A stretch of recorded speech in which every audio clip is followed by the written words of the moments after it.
I'm sure you've all heard of Deshaun Watson, the scrambling quarterback out of Clemson, who went 32-3 as a starter and is a one-time national champion. The 12th overall pick in the 2017 NFL Draft. In this video, I'll explain to you why Deshaun Watson could be the next big thing.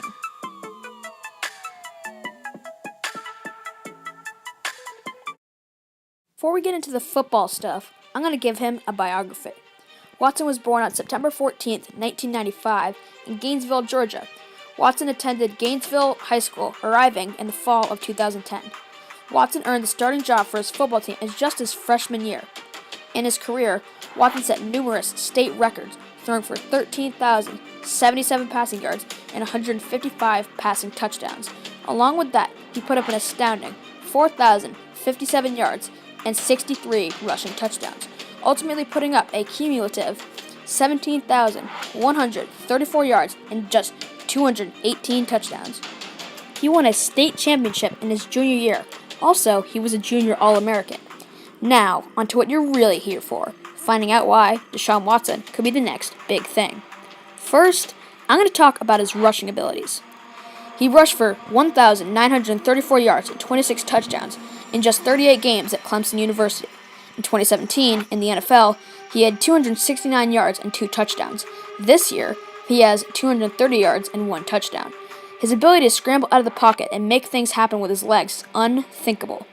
He had this run against Cincinnati in Week 2 of the 2017 season on Thursday Night Football, in which he evaded 1 tackle and sprints past safeties and corners on his way to the end zone. Not to mention, he had a 4.66 40 at the combine. To put that into perspective, that's 0.04 of a second faster than Cam Newton, who won the MVP in 2015 and took his team to the Super Bowl.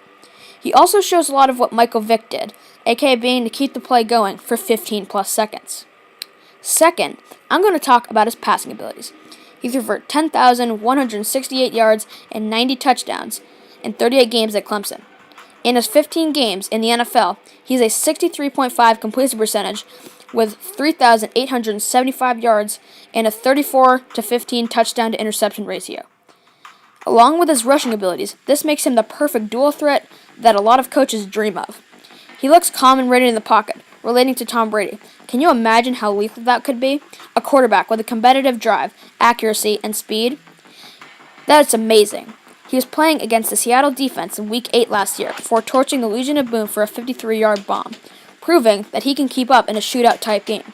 Also, he had a 2-game stretch in 2017, which he threw 9 touchdowns. He threw for 5 touchdowns in one of those games, which happened to be a Texans franchise rookie record for touchdown passes in a game. Last year, before he got injured, he had 1,699 yards and a 19-8 touchdown interception ratio. This year, it's 15-7. And he is consistent, throwing for an average 2.3 touchdowns over his first 15 games. Finally, I'm going to talk about his clutch abilities. How many quarterbacks are going to put together a game-winning drive with 2 minutes and 7 seconds left in the national championship? Not many. He shows that he can be clutch in those type of situations. There is many examples that show that he is a clutch quarterback.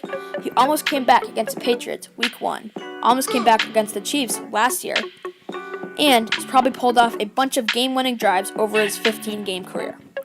Well, you might be asking yourself, well, where could he excel in the clutch? Well, in the playoffs. He's a ton of pieces around him that could help him on his way to the playoffs.